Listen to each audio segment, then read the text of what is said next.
6 anos, né? Com 15 anos fui batizado e com uns 21 anos, 22 anos, infelizmente saí da igreja, andei uns 8 anos fora do caminho do Senhor, só arrumei alguns problemas na vida, né? E tem as consequências até hoje, né? Mas o assunto que eu vou trazer hoje, ele é muito importante, né? Que é a restauração do matrimônio, né? Vocês estão vendo bem o slide? Está tudo certo? Eu vou ver se está passando certinho.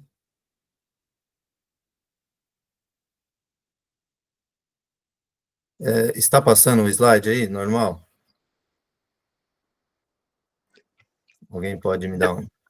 Não Oi? passou, irmão. Não passou? Só a Está passando. Agora passou. Passou? não Sim. está na tela cheia, mas está passando os slides, mas não está em tela cheia.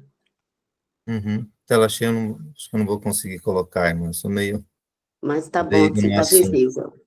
Tá Tá visível? bom. Aí vocês vão ter que abrir aí e conseguir ver melhor, né?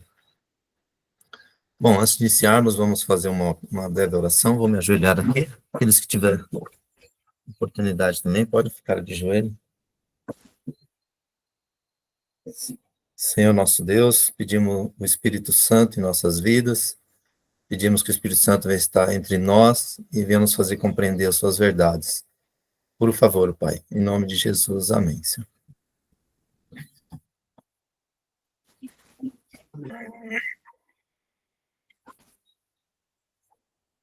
Restauração do matrimônio. Portanto, deixará o varão a seu pai e a sua mãe, e apegar-se-á à sua mulher, e serão ambos uma carne. Gênesis 2:24. Não tendes lido que no princípio o Criador os fez macho e fêmea, e disse, portanto, deixará o homem pai e mãe, e se unirá à sua mulher, e serão dois, numa só carne. Assim não são mais dois, mas uma só carne. Portanto, o que Deus ajuntou, não separe o homem. Nenhuma pretensão à infalibilidade. Temos muitas lições a aprender e muito mais, e muitas a desaprender. Unicamente Deus e o céu são infalíveis. Os que pensam que nunca terão de desistir de um ponto de vista acariciado, nunca ter ocasião de mudar de opinião, serão decepcionados. Enquanto nos apegamos às próprias ideias e opiniões com determinada persistência, não podemos ter a unidade pela qual Cristo orou. Na revista Review, né? Com relação à infalibilidade, nunca pretendi, unicamente Deus é infalível. Sua palavra é a verdade e não há nele mudança ou sombra de variação. É interessante, né, irmãos? Eu já me deparei com essa situação, né? A gente tem uma ideia pré-concebida de algo e a gente se firma naquilo e a gente muitas vezes queremos defender aquilo com unhas e dentes. Mas o texto claramente ele vem nos dizendo que nós vamos ter que mudar de opinião. Então eu tenho aprendido na minha vida religiosa, de quase 40 anos, que eu tenho que estar aberto a mudar de opinião. Tenho que ter uma mente aberta.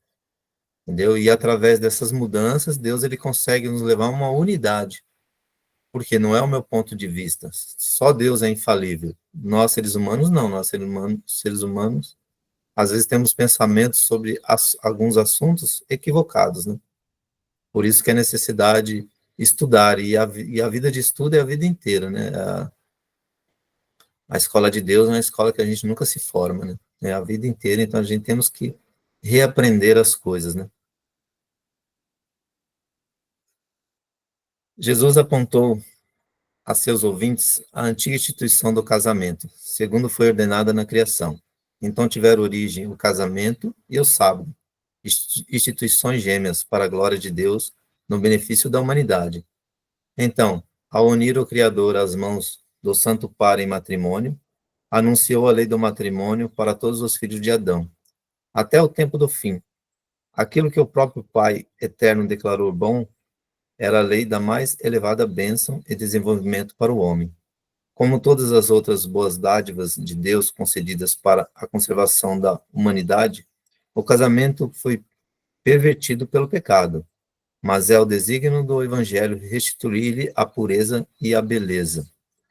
Então, ontem nós, vamos dizer assim, né, sexta-feira, ali na criação de Deus, foi instituída o casamento, né? Ali, Deus fez Adão e fez a mulher para Adão, né?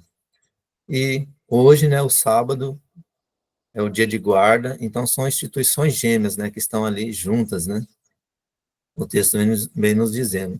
E o desígnio de Deus é restaurar isso, né, após o pecado, né? Deus celebrou o primeiro casamento. Assim, esta instituição tem como seu originador o Criador do universo. Venerado seja o matrimônio, Hebreus 13:4. Foi esta uma das primeiras dádivas de Deus ao homem. É uma das duas instituições que, depois da queda, Adão trouxe consigo de além das portas do paraíso. Quando os princípios divinos são reconhecidos e obedecidos nesta relação, o casamento é uma bênção. Preserva a pureza e felicidade do gênero humano, provê as necessidades sociais do homem, eleva a natureza física, intelectual e moral. É muito lindo, né, irmãos, quando a gente lê esse texto e vê o significado do casamento, né? Que ele nos traz felicidade, ele nos supre as necessidades sociais, ele eleva a natureza física, intelectual e moral. Então, a abrangência do casamento é muito importante. Por isso que eu trouxe esse tema, né? Restauração do matrimônio, né? E esse tema eu estou dividindo ele em duas partes, né? Porque é um tema bem extenso, né? Então, amanhã nós vamos dar continuidade. Na segunda parte, nós vamos adentrar mais as questões do que o Espírito de Profecia vem nos falando sobre esta questão do casamento, né? Mais ainda do que hoje, né? Estamos lendo, né? Do homem, Deus fez a mulher para ser-lhe companheira e ajudadora, para ser uma com ele, para alegrá-lo, encorajá-lo e abençoá-lo, sendo-lhe ele, por sua vez, um forte ajudador. Todos os que se casam com santo propósito, marido para conquistar as puras afeições do coração da esposa, o santo propósito no casamento, né? O marido conquistar as afeições do coração da esposa, a esposa para abrandar e aperfeiçoar o caráter do seu esposo. Esse já complemento. Preenche o propósito que Deus tem para eles. É muito lindo, né, irmão? Então, assim, o marido conquistar as afeições da esposa, né? Então, nós vemos muitos casamentos, né, se desmanchando, terminando. O marido não tem essa devida consciência, né, de conquistar o coração da esposa, e a esposa, ela está ali para aperfeiçoar o caráter do esposo e serem complementares, né? Cristo não veio para destruir essa instituição, mas para restaurá-la em sua origem, original santidade e elevação. Ele veio para restaurar a imagem moral de Deus no homem. E iniciou sua obra sancionando a relação matrimonial. Aquele que deu Eva e Adão por companheira, operou seu primeiro milagre numa festa de casamento. Na sala festiva em que amigos e parentes se alegravam juntos, Cristo começou seu ministério público. Sancionou assim o casamento, reconhecendo como instituição por ele mesmo estabelecida. Ordenou que homens e mulheres se unissem em santo matrimônio, para constituir famílias cujos membros, coroados de honra, fossem reconhecidos como membros da família celestial. Então, aqui é a importância que Jesus deu para o casamento, né? Esses dois textos que eu li estão no Conselho sobre Saúde. Lá tem um capítulo que fala todo sobre o casamento, né?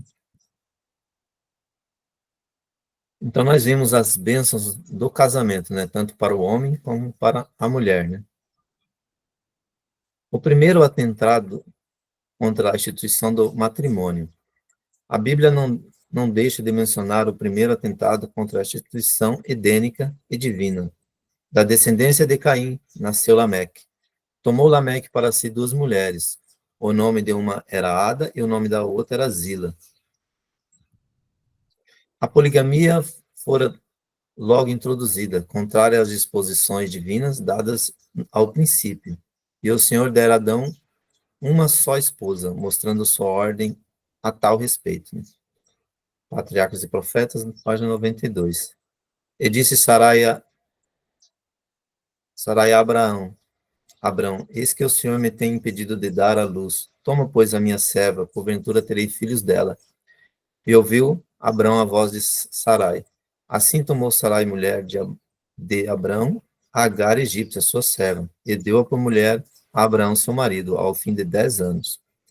Que Abrão habitara na terra de Canaã, e ele possuía Agar, e ela concebeu, e vendo ela que concebera, foi sua senhora desprezada aos seus olhos. Gênesis 16, do 2 ao 4. Jacó também é citado tendo mais de uma mulher, na verdade 4, Raquel, Bila, Lia e Zilba. Gênesis 29, verso 30, né? Eu acho que eu esqueci de colocar o capítulo aqui, desculpa. Outros homens caíram nesta mesma degradação, como o caso de Davi e o pior exemplo de todos, Salomão. A poligamia se tornara tão espalhada que deixara de ser considerada como um pecado, mas nem por isso deixara de ser uma violação da lei de Deus, e era de resultado fatal a santidade e paz na relação da família. Do casamento de Abraão com Agar resultou males, não somente para a sua casa, mas para as gerações futuras. Então nós vemos que desse casamento, né, nós estamos vendo até o conflito que está na Palestina, né, surgiu Ismael, que são atualmente os muçulmanos, né, e o povo de Israel, e nós vemos conflitos, né, e durante muito tempo teve muito conflito, até hoje, né, entre esses dois povos, né, de Isaac e de Ismael.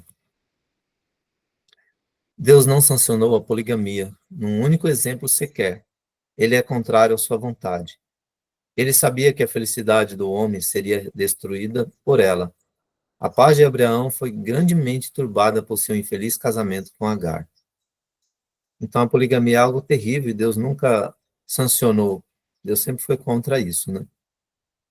A poligamia foi praticada em época primitiva. Foi um dos pecados que acarretaram a ira de Deus sobre o mundo antediluviano. Era o esforço calculado de Satanás perverter a instituição do casamento, a fim de enfraquecer as obrigações próprias à mesma, e diminuir a sua santidade, pois de nenhuma outra maneira poderia ele, com maior certeza, desfigurar a imagem de Deus no homem e abrir as portas à miséria e ao vício. Então nós vemos, né, irmão, que Satanás foi o desígnio dele, né, perverter a instituição do casamento. Fazendo isso, nós vemos a maioria das misérias que temos no mundo antigo e no mundo atual, né? Mas Deus, não levando em conta os tempos da ignorância, manda agora que todos os homens, em todo lugar, se arrependam.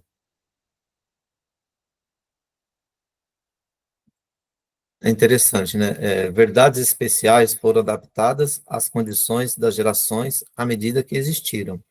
A verdade presente, que é uma prova para o povo dessa geração, não era prova aos das gerações que longe ficaram.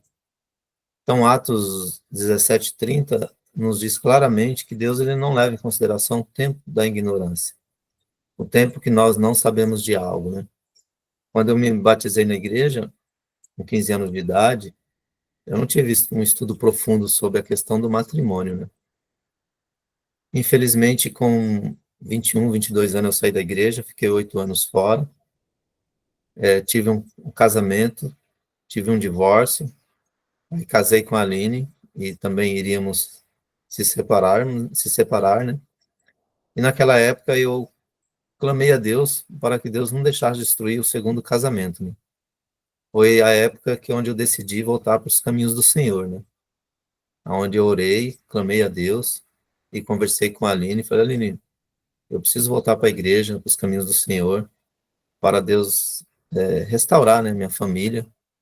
Já perdi uma família e ela concordou e ela começou a frequentar a igreja comigo, né? Graças a Deus hoje estamos firmes na fé, né? Mas eu não tinha o conhecimento dessas mensagens, da importância que o fato, irmãos, não é só você adentrar uma igreja, ser batizado. Você tem que ter as informações, você tem que ter o estudo. Todos os jovens, eles têm que estudar esse assunto antes de poder casar, né? E todos que adentram uma fé têm que estudar as verdades, né? É a verdade presente, né? Para o nosso tempo, né? A importância de estarmos transmitindo isso para... É uma mensagem para nós e especialmente também para os jovens, né? Que muitos deles estão escolhendo companheiros, né? Então é muito importante aprender essa verdade presente, né? Uma das verdades presentes, né?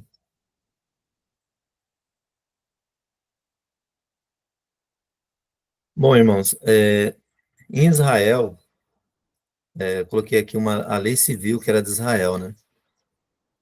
Se uma jovem se prostituía na casa de seu pai, e isso fosse descoberto depois de sua união matrimonial, ela era morta. Está em Deuteronômio, né? Tá os versos aqui, Deuteronômio 22, do 13 ao 21. Então, se ela se prostituísse na casa do seu pai antes do casamento e fosse descoberto, ela era morta. Se uma mulher casada adulterava, ela era morta. Quando um homem for achado deitado com uma mulher casada, com o marido, então ambos morrerão. E o homem que se deitou com a mulher e a mulher assim tirarás o mal de Israel. Também o homem que adulterar com a mulher de outro, havendo adulterado com a mulher de seu próximo, certamente morrerá o adúltero e a adúltera. Esse procedimento vigorou até os dias de Cristo.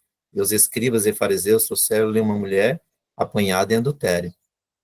Logicamente, o povo de Israel ele não tinha mais como cumprir essa lei civil de pena de morte. Eles tinham que levar os romanos, porque os romanos que dominavam o país, né? Mas era uma lei que vigorou. Por isso que os fariseus levaram essa mulher que foi pega em adultério para pegar Jesus, né? Montaram uma cilada para pegar Jesus. Mas as leis civis de Israel, que era uma teocracia, Deus era o rei de Israel, tinha essas leis civis, né, em relação ao matrimônio, né? Então a coisa, vamos colocar assim, era levada bem a sério, né? Você poderia pagar com a sua vida, e isso iria limpar, né, o povo de Israel, o povo escolhido de Deus, separado, para não ter aquelas abominações que haviam nas nações vizinhas, né? O divórcio, outro atentado contra o matrimônio. Quando um homem tomar uma mulher e se casar com ela, então será que se não achar graça em seus olhos, por nela achar coisa feia, ele fará escrito de repúdio. Ele dará na sua mão, e despedirá na sua casa. Deuteronômio 24. Então, Deuteronômio 24, ali é colocada a questão do divórcio, né? Do repúdio à esposa, né? E aqui é dito que por qualquer coisa que o marido não gostasse na esposa, vamos supor, ela queimou o arroz, ou sempre queima o arroz, qualquer outro tipo de coisa assim que seja coisas sem importância, eles consideravam importante e eles davam essa carta de divórcio. Disse-lhe Jesus, Moisés, por causa da dureza do vosso coração, vos permitiu repudiar a vossa mulher, mas ao princípio não foi assim. Então Moisés, Deus permitiu que Moisés escrevesse essa lei por causa do povo de Israel mesmo, por causa da dureza do coração deles, né? Um exemplo, Deus, ele gostaria que seu povo, eles tivessem uma alimentação vegetariana, né? Mas o povo clamou por carne e Deus assim o permitiu. Então, devido à dureza do coração do povo, devido à dureza do nosso coração, pela misericórdia de Deus, Deus vai abrindo algumas exceções, né? Mas por causa da nossa dureza, né? Quando posteriormente os fariseus o interrogaram acerca da legalidade do divórcio, Jesus apontou aos seus ouvintes a antiga instituição do casamento, segundo foi ordenada na criação. Moisés, disse ele, por causa da dureza do vosso coração, vos permitiu repudiar a vossa mulher. Mas no princípio não foi assim. Mateus 19, verso 8. Ele lhes chamou a atenção para os abençoados dias do Éden, quando Deus declarou tudo muito bom. Então tiveram origem o casamento e o sábado, instituições gêmeas para a glória de Deus, no benefício da humanidade. O maior discurso de Cristo, página 63. Essa verdade é deixada clara na palavra de Deus, porque a mulher que está sujeita ao marido enquanto ele viver, está ligada pela lei, mas morto o marido está livre da lei do marido, de sorte que vivendo o marido será chamada adúltera, se for de outro marido. Mas morto o marido, livre está da lei, e assim não será adúltera se for de outro marido.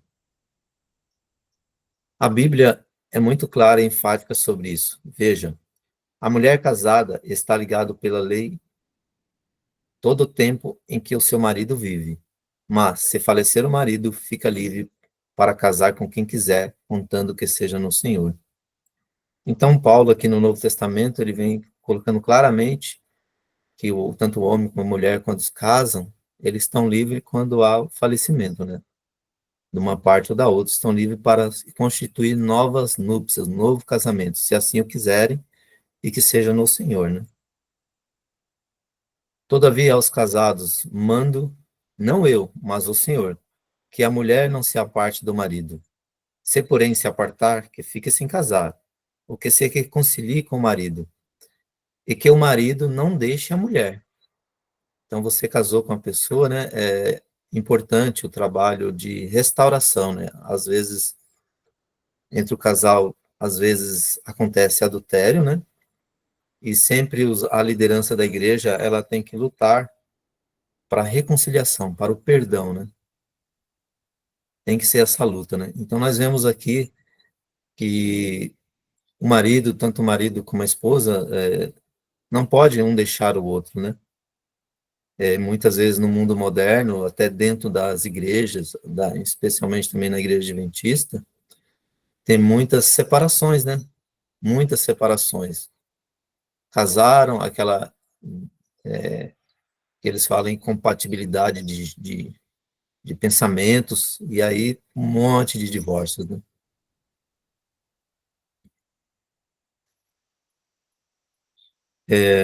Para que se aplica o fato de que apenas a morte de um dos cônjuges autoriza um novo casamento?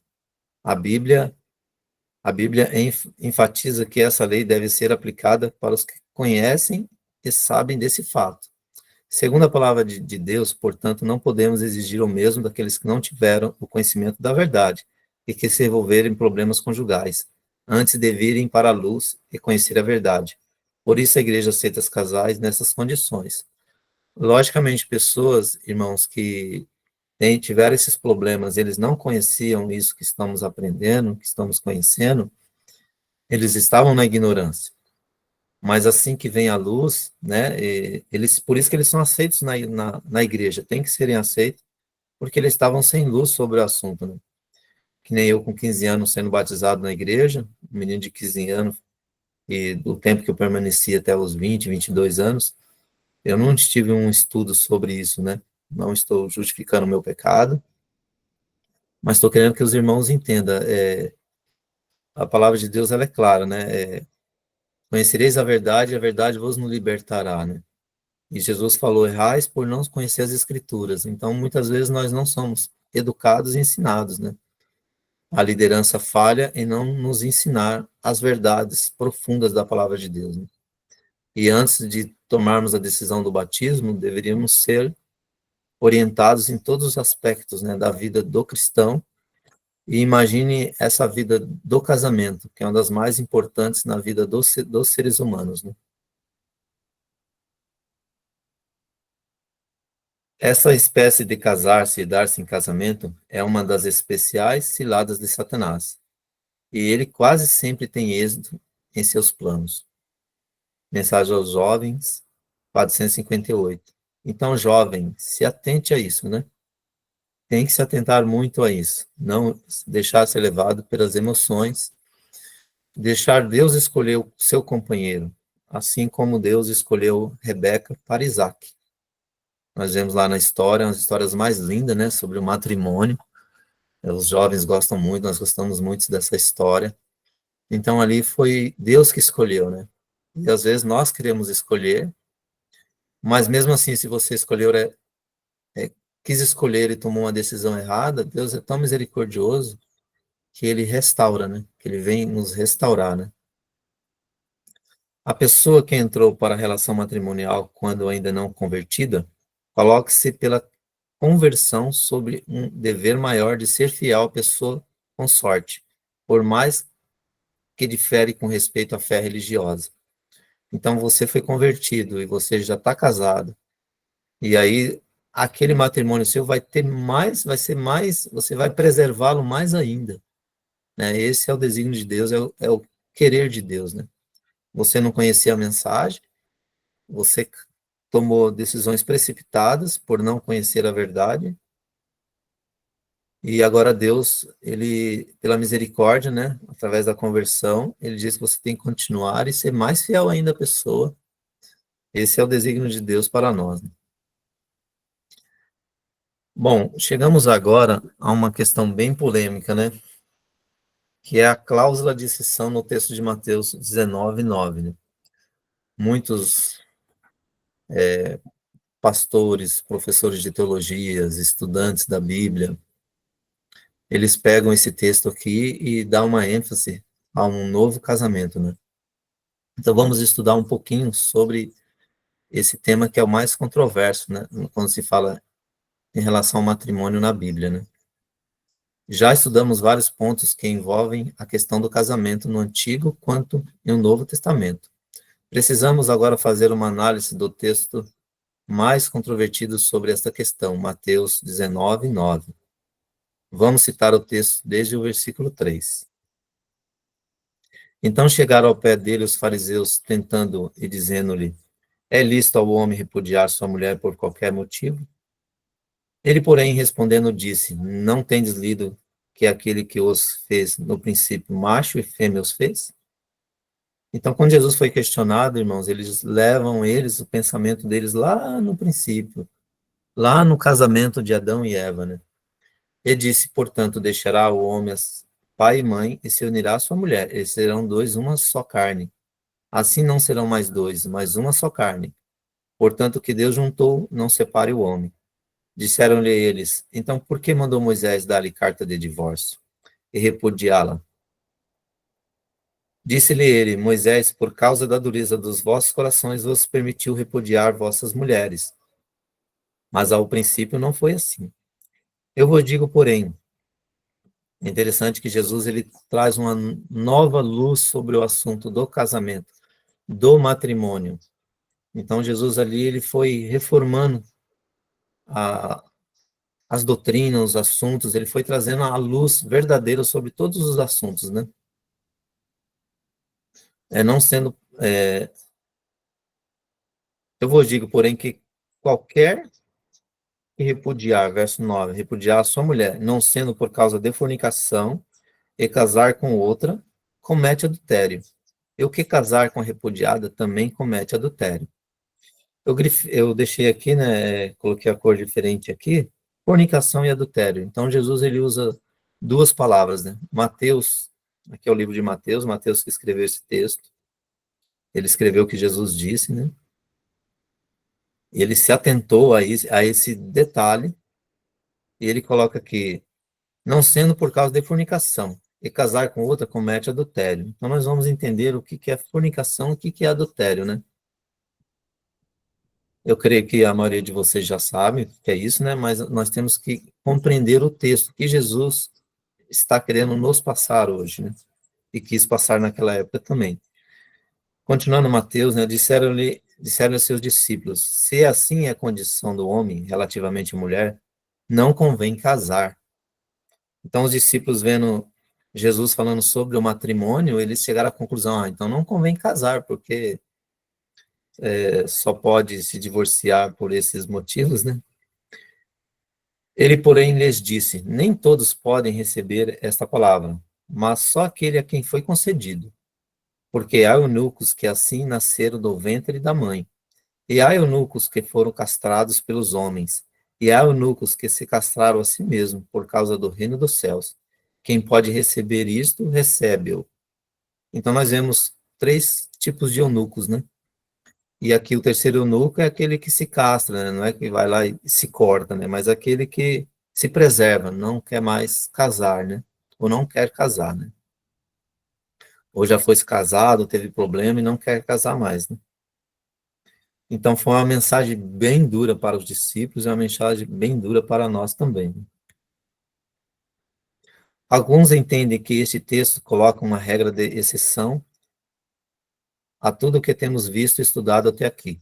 Entendem que, caso de adultério, apesar do texto não mencionar adultério, a parte inocente, alguns acreditam que até a mesma culpada fica livre para se casar de novo. É importante relembrar que esta passagem não pode estar em contradição com a de Lucas 16:18. Qualquer que deixar a sua mulher e casa com outra, adultera. E aquele que casa com a repudiada pelo marido, adultera também. Essa passagem que mostra que, em caso de adultério, nem a parte considerada inocente, nem a parte considerada culpada estão livres para se casarem novamente. Então, claramente, vem dizendo aqui que, nos outros textos que lemos anteriormente, nas leis de Israel, quando tinha só a morte, só podia haver um novo casamento se houvesse a morte.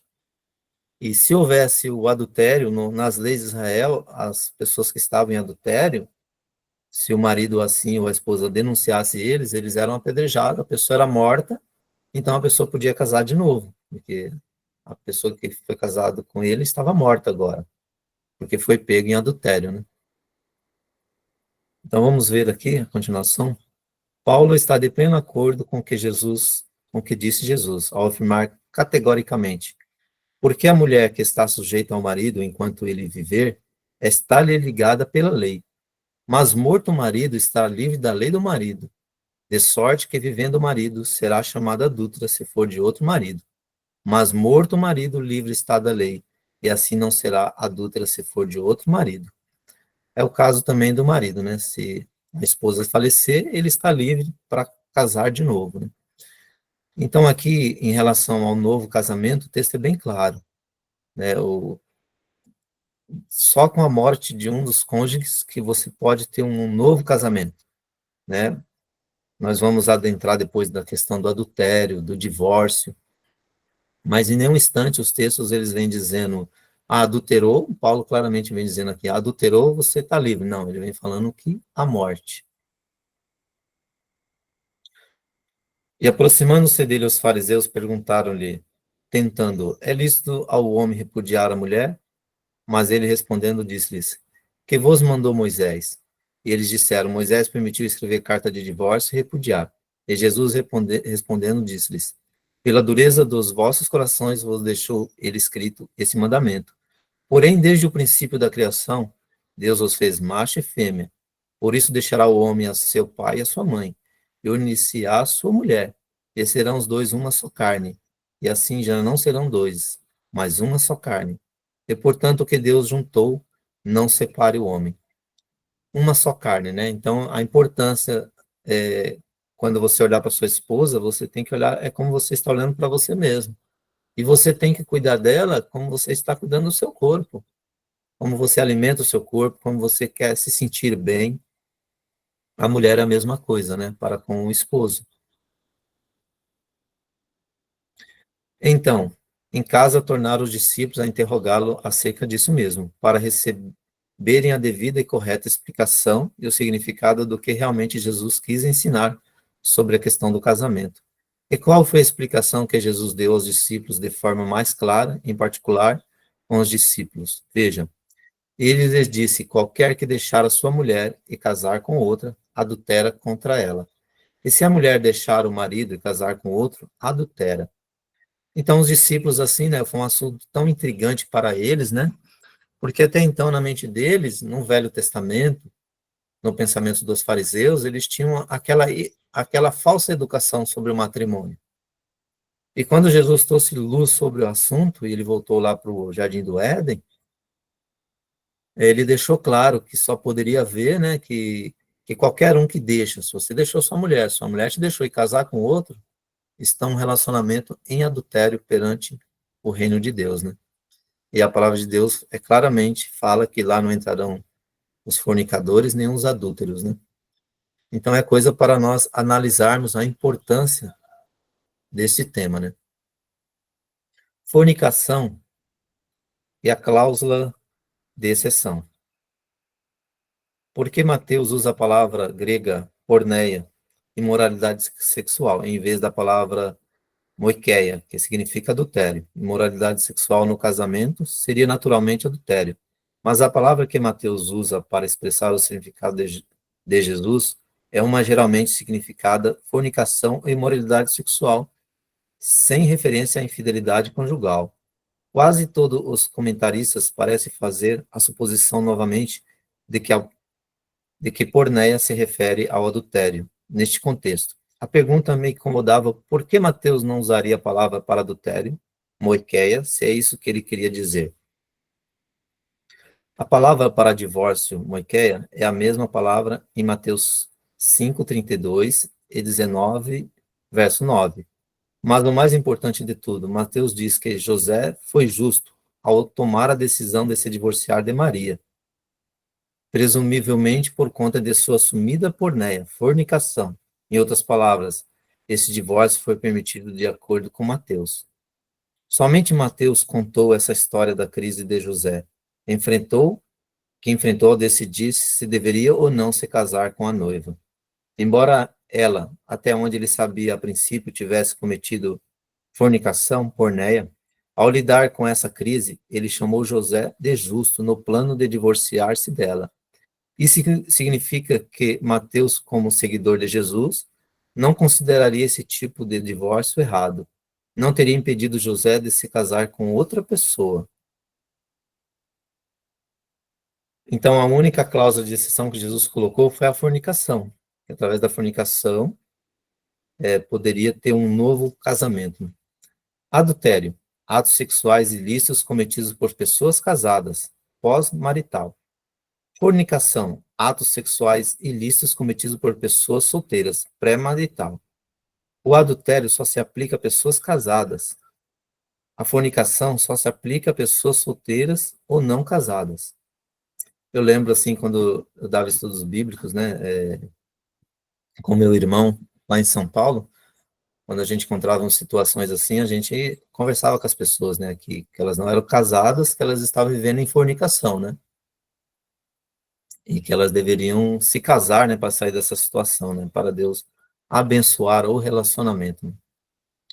Em João 8, verso 41, onde os líderes judeus indiretamente acusam Jesus de ter nascido de porneia. Em outras palavras, uma vez que eles não aceitaram o nascimento virginal, eles assumem que sua mãe Maria cometeu fornicação e que Jesus foi o resultado deste ato. Então os fariseus, eles chamaram Jesus, falaram, você é filho de porneia, você é filho de fornicação, porque eles sabiam da história, né, que eles souberam da história, né, que Maria estava grávida, mas não de José, né, então eles falaram que Jesus era filho de fornicação, né. Eles não acreditavam, né, que Jesus foi gerado pelo Espírito Santo, eles não acreditavam que Jesus era Deus e Jesus é Deus, né. O uso de imoralidade sexual em traduções modernas da Bíblia, em oposição à fornicação em traduções antigas da Bíblia, é deliberadamente enganoso. Imoralidade sexual. Então, nós vemos aqui, irmão, por isso a importância de termos uma Bíblia, especialmente a Bíblia King James, né? Porque muitas traduções, eles trazem textos totalmente errados. E nesse caso aqui, né, eles trocaram, né, eles colocaram imoralidade sexual, sendo que a palavra original é porneia, é fornicação, né? Então, o texto obscurece, né, obscurece o significado, a intenção da passagem, enquanto fornicações a torna clara e precisa. Precisamos lembrar que o Evangelho segundo Mateus foi escrito para e para os judeus, portanto, precisamos entender seus costumes e práticas para interpretá-lo corretamente. Não podemos impor exegeticamente nossos costumes e práticas ao texto e fazê-lo dizer o que queremos que ele diga. Então é interessante, mas esse comentário vem nos dizendo assim claramente que temos que estudar a palavra de Deus entendendo a cultura da época, para compreendermos o que está sendo dito ali, o que está querendo ser dito pelos escritores bíblicos, né? E compreendemos que o casamento judaico, eles tinham, vamos colocar assim, um pré-casamento, que era o noivado ali, que era também já considerado um casamento, né? Mas não era já concretizado, né? Então, José, ele não tinha ainda casado com Maria ali, ele não tinha dormido com ela, não teve as relações sexuais com ela, mas ele já tinha um contrato de casamento com ela. Então, nesse caso, no caso que ela apareceu grávida, puxa, ela cometeu fornicação, né? Mas ele era um homem justo, ele não queria difamá-la. Nesse caso também as mulheres eram apedrejadas, né? Naquela situação não poderia mais, porque o governo romano, só se o governo romano autorizasse, porque a pena de morte, como o governo romano estava tomando de conta de Israel, dos judeus, eles que autorizavam ou não pena de morte. Esse foi o caso que vemos de Jesus, né? Os líderes do povo religioso, os fariseus, levaram Jesus para ser julgado pelos romanos. Só os romanos poderiam dar a sentença de morte, né? E nós vemos nesse caso, então, José ele não queria esse relacionamento, que ele viu que ela tinha cometido fornicação. E nesse caso, ele podia largar ela e casar com outra. E isso que Jesus está nos ensinando. Isso que Mateus está nos ensinando. Então temos que entender esses textos com a luz do contexto, né? E no caso ali, seria dessa forma, mas o anjo apareceu para José e disse que não era para ele deixar Maria, porque o que estava ali era Jesus, o Filho do Deus Altíssimo, né? Que Jesus era gerado do Espírito Santo, né? Que Maria não tinha cometido fornicação porneia, né? O fato é que o divórcio nunca é aceitável, porque eu o aborreço. Eu aborreço o divórcio, diz o Senhor, o Deus de Israel. Malaquias 2,16 diz que Deus odeia o divórcio. Odeia, né? Em outras traduções, né? Ele abomina. Isso é ainda mais enfático por Paulo ao transmitir as palavras de Deus.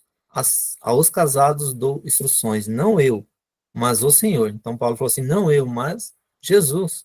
Que a mulher não se divorcie do marido, mas se ela se divorciar, que permaneça solteira, ou então reconcilie com o marido, e que o marido não se divorcie da mulher. Sabemos, irmãos, que muitas vezes, em alguns divórcios, né, por violência, ali a mulher está sendo agredida, e ela tem que fugir, né, senão o marido vai matar ela, né, então entre a vida e o matrimônio, a vida está acima, né, então ela tem que fugir ali para não ser morta, né, mas que esse marido, assim, o convertendo, ela volte para o marido, mas ela não tem direito a um novo casamento. Por isso da importância, especialmente os jovens, de entenderem a mensagem, né? E deixar Deus escolher para eles, né? Tem um livrinho, não sei se foi os missionários que fizeram o livrinho, que diz, acho que é o 7º mandamento, né? Que explica essa questão do matrimônio, o pastor Wagner, né? Vamos continuar lendo o texto, né? Que a mulher não se divorcie do marido, mas se ela se divorciar, que permaneça solteira, ou então se reconcilie com o marido, e que o marido não se divorcie da mulher. Então nós temos que sempre lutar, né, para haver o perdão e voltar ao relacionamento, né? E ali temos os filhos, né? Imagine os divórcios, os filhos, né? Como é a situação deles muito triste, né? As palavras de Jesus solidificam isso. Desde o princípio da criação, Deus os fez homem e mulher. Por essa razão, o homem deixará seu pai e a sua mãe, e os dois se tornarão uma só carne. E assim já não são dois, mas uma só carne. Portanto, o que Deus juntou, o homem não pode separar, né? O casamento é uma união de aliança sagrada instituída por Deus, firmada em votos vinculativos e destinada à permanência por toda a vida. A única dissolução do voto matrimonial é a morte. Então está lá em Romanos 7, do 2 ao 3, 1 Coríntios 7, verso 39.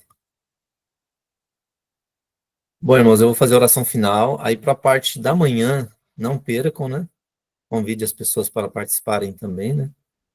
A restauração do matrimônio, parte 2, analisando textos controversos dos escritos de Ellen White. Né?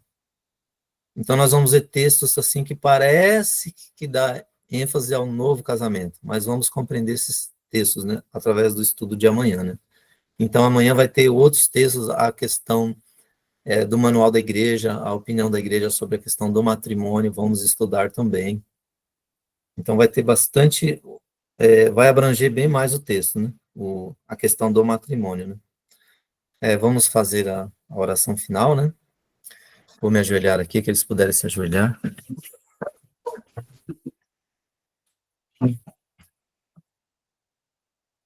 Senhor nosso Deus, te agradecemos por estudar essa santa palavra. Sabemos que é um tema bem difícil, Senhor, para nós todos, mas o Senhor tem luz sobre esse tema também, Pai. O Senhor quer restaurar os casamentos, os matrimônios. Sabemos muitos matrimônios estão sendo desfeitos. Satanás tem atingido, Senhor. Tem destruído as famílias cristãs, Pai. Por favor, Pai, te imploramos sabedoria. Que o Senhor quebre o nosso coração para aceitar as verdades, Senhor. Que o Senhor venha restaurar os nossos casamentos, as nossas vidas. Que o Senhor venha ajudar os jovens também a escolherem, deixar o Senhor escolher para eles os companheiros para a vida inteira, Pai. Te rogamos essas bênçãos em nome e por amor de Jesus Cristo. Amém, Senhor.